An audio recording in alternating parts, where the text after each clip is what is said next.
collettivo. Buonasera. Grazie. Come stai?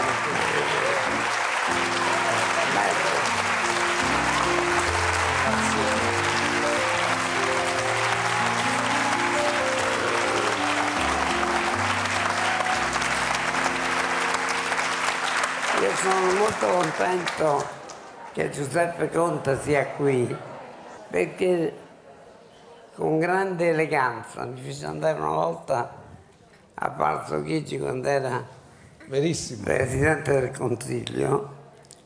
Non solo, ma quando io ho cominciato questa puntata che stiamo facendo è la numero 4474 del 40° anno, quando ho cominciato questo ciclo, sia Conte che il suo ufficio stampa, che chiamano così, Rocco Casalino, mi hanno mandato un SMS. Sì, grazie. Quante volte che mi ha fatto fare tardi, Gli altri Presidenti del Consiglio a vedere Maurizio Stanzo Show. non l'hanno fatto. Scusi un attimo. Germani, lei è amica della Meloni, vero? Sta qua con me, la chiamo subito. Buonasera, buonasera a tutti.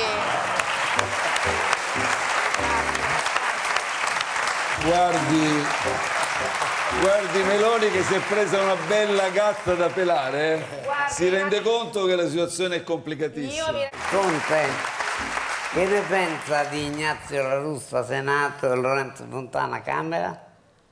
Guardi, sono stati eletti i presidenti appunto di Camera e Senato, ovviamente vengono eletti a maggioranza dei voti, le forze di centrodestra che hanno vinto le elezioni offrono il meglio che hanno, insomma, dal loro punto di vista. Ovviamente è inutile nasconderlo, io ho un quadro valoriale col Movimento 5 Stelle, ho delle idee completamente distanti e noi, se fosse stato per noi, al Senato avremmo voluto eleggere Roberto Scarpinato, che come sapete è un magistrato dell'antimafia che ha iniziato a lavorare con Falcone e Borsellino per anni e ha combattuto la mafia a fianco a Falcone e a fianco a Borsellino.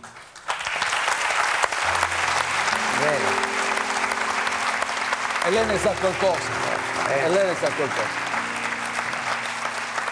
E alla Camera ci sarebbe piaciuto avere Federico Cafiero De Rao, già procuratore nazionale antimafia.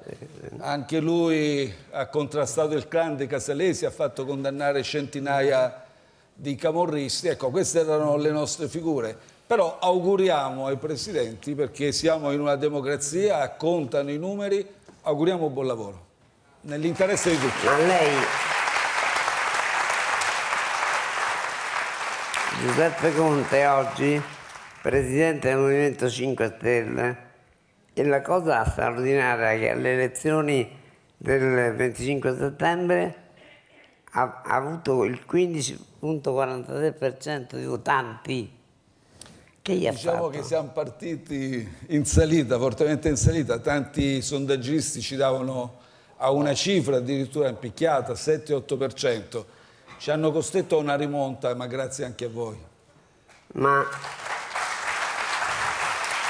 rimanendo nell'ambito, si sente mai con Di Maio? No, non ci sentiamo più da allora, però gli auguro buona fortuna personale, non auguro mai il male personalmente a nessuno. Ma lei che fa politica da qualche anno, le piace ancora? Sì? La politica? Sì. Ma è stato un percorso ovviamente per me inaspettato e come sapete io soprattutto mi sono occupato di diritto, di economia a livello accademico, professionalmente, però devo dire la verità che la politica è stata una bellissima scoperta perché ti accorgi che alla fine anche quello che hai studiato, quella preparazione che hai, ecco, la puoi veramente rivolgere al bene comune. Perseguire il bene comune, vedete, non è facile perché si tratta di contemperare interessi in gioco, spesso di uguale valore, devi scegliere e devi cercare di farlo nell'interesse generale. Da grande che vuol fare? Vabbè, io ho sempre detto che nel Movimento 5 Stelle io condivido molto questo, non è un mestiere la politica. La politica innanzitutto la puoi fare ovunque, io dico ovunque ci siano dei cittadini ma anche qua. certo, che vogliono esercitare consapevolmente i loro diritti, quindi non bisogna essere lì impaludati su uno scranno, su una poltrona. Per adesso cercherò di far questo con umiltà, con grande impegno. Ma la politica le piace ancora? Mi piace molto, moltissimo. Adesso mi dedico anima e corpo. Tanto, eh? Tanto.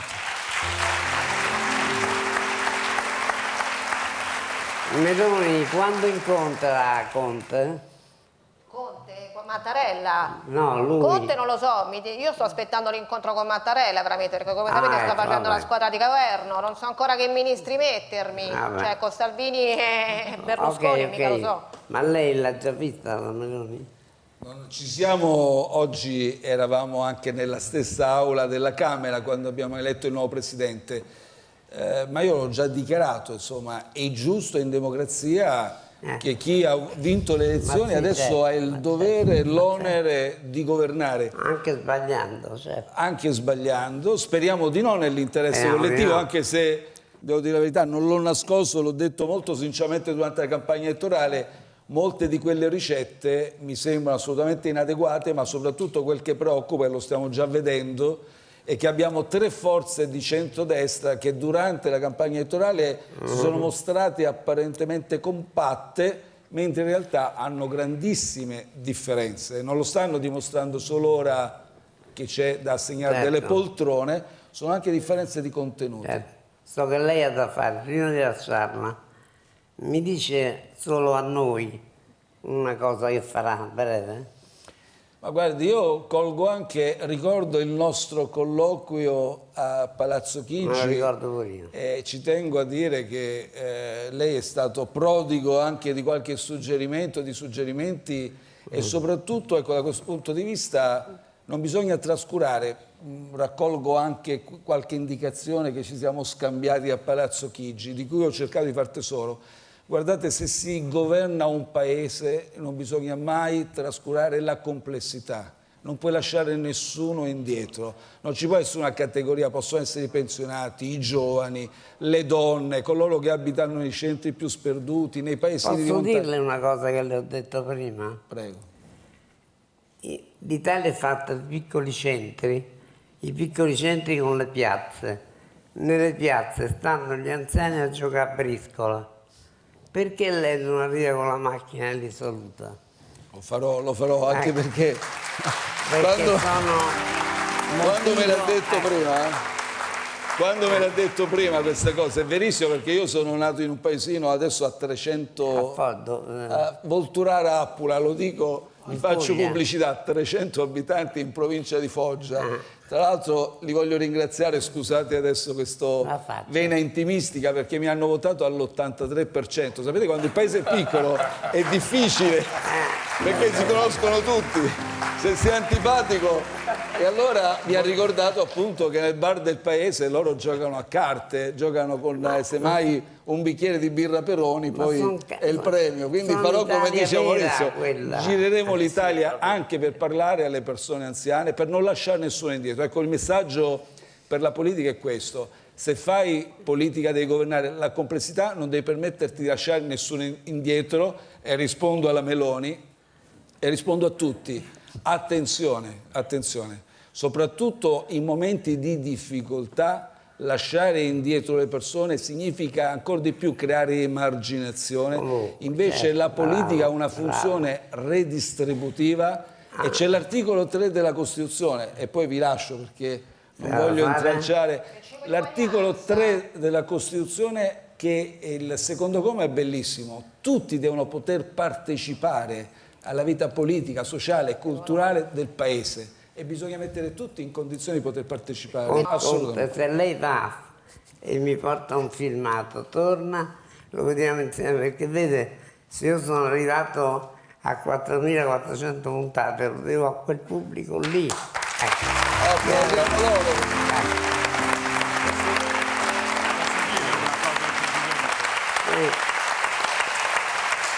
A proposito di non lasciare nessuno indietro, il 36% di questi signori qua non ha votato. Forse sono loro a cui bisogna rivolgersi. Assolutamente. Perché, cioè, voglio dire, siete dei leader politici, avete dei partiti alle spalle, chi più giovani come il vostro, chi... Ma insomma, non si può far sì che la gente si disinnamori della politica, perché la politica, l'ha detto prima, è una cosa bella. È una cosa... Invece la gente considera la politica una cosa sporca, quindi penso che dovete rivolgervi soprattutto a loro. Cioè, qui ogni 3 persone, qui ce n'è uno che non ha votato. Assolutamente. È una grande sconfitta. Non ci possiamo poi lamentare di quello che succede. È una grande sconfitta. È verissimo, verissimo. Comunque la presenza di Conte mi spinge a dire che la prossima settimana lancio una rubrica "Cos'è che vi rompo le palle?" E ci sarà una persona in sala che si informa e quindi ne daremo conto, le bollette della luce, il gas, quello che è. Ma perché è Conte che ispira questa rubrica? Il legame, non capivo. Perché la presenza di Conte? No, perché Conte è un rappresentante politico che io stimo, che ho stimato sempre sin dall'inizio, quindi lo dico per quello. Grazie, grazie. Noi,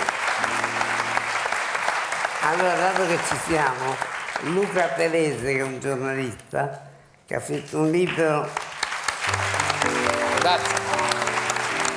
La scorta di Enrico, perché lui ha sposato Laura Berlinguer, figlia di Enrico Berlinguer, ha carinamente chiamato un figlio Enrico. Una domanda, poi torniamo. Che gli diresti a tuo suocero oggi? Non tornare, perché soffrirebbe troppo, avendo quell'idea che la politica deve rispondere a quella missione della Costituzione, oggi soffrirebbe. Berlinguer è uno di cui si può dire tutto, è stato criticato, amato, però è uno che si è impoverito facendo politica e oggi ci sono troppi che invece pensano che la politica sia un modo per arricchirsi. Bene. Io ringrazio Giuseppe Conte, Grazie. vi auguro il meglio di riaverlo qua. Grazie a te, grazie a voi. Buon proseguo. Grazie. Vada nei Grazie. paesi. Da dove vado? Di qua? Ah, certo. Grazie. Grazie. Vai agli onori della gloria. Grazie di nuovo. Grazie. Bene, bene.